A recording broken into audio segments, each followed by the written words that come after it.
To a young man with the least fire in him, that little upward lift in the middle of her red top lip was distracting, infatuating, maddening. He had never before seen a woman's lips and teeth which forced upon his mind with such persistent iteration the old Elizabethan simile of roses filled with snow. Perfect, he, as a lover, might have called them offhand. But no, they were not perfect, and it was the touch of the imperfect upon the would-be perfect that gave the sweetness, because it was that which gave the humanity. Clare had studied the curves of those lips so many times that he could reproduce them mentally with ease, and now, as they again confronted him, clothed with colour and life, they sent an aura over his flesh, a breeze through his nerves, which well-nigh produced a qualm, and actually produced, by some mysterious physiological process, a prosaic sneeze. She then became conscious that he was observing her, but she would not show it by any change of position, though the curious dream-like fixity disappeared, and a close eye might easily have discerned that the rosiness of her face deepened, and then faded till only a tinge of it was left. The influence that had passed into Clare like an excitation from the sky did not die down. Resolutions, reticences, prudences, fears, fell back like a defeated battalion.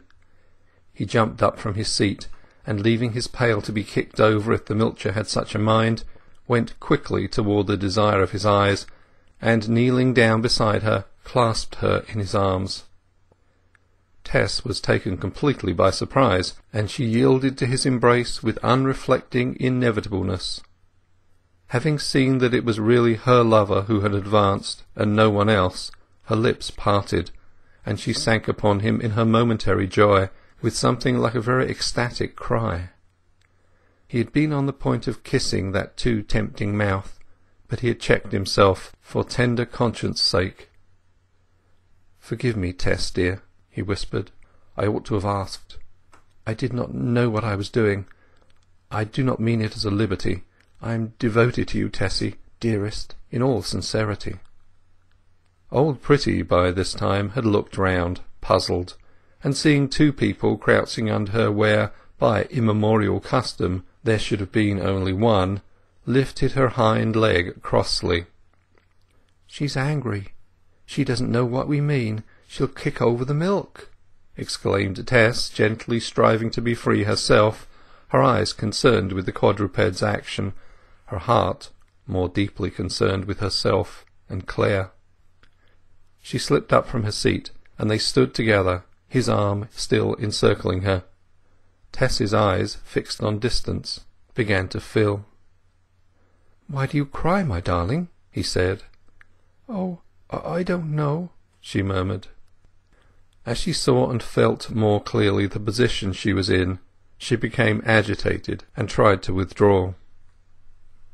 "Well, I have betrayed my feeling, Tess, at last," said he with a curious sigh of desperation, signifying unconsciously that his heart had outrun his judgment.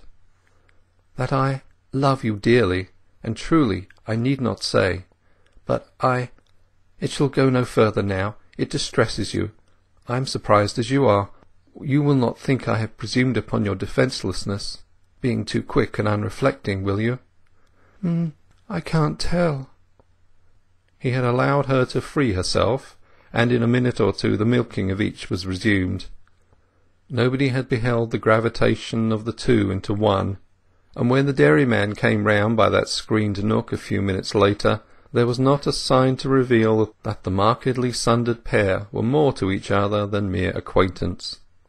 Yet in the interval since Crick's last view of them something had occurred which changed the pivot of the universe for their two natures, something which, had he known its quality, the dairyman would have despised as a practical man, yet which was based upon a more stubborn and restless tendency than a whole heap of so-called practicalities. A veil had been whisked aside. The tract of each one's outlook was to have a new horizon henceforward, for a short time or for a long. End of chapter 24 and end of phase the third.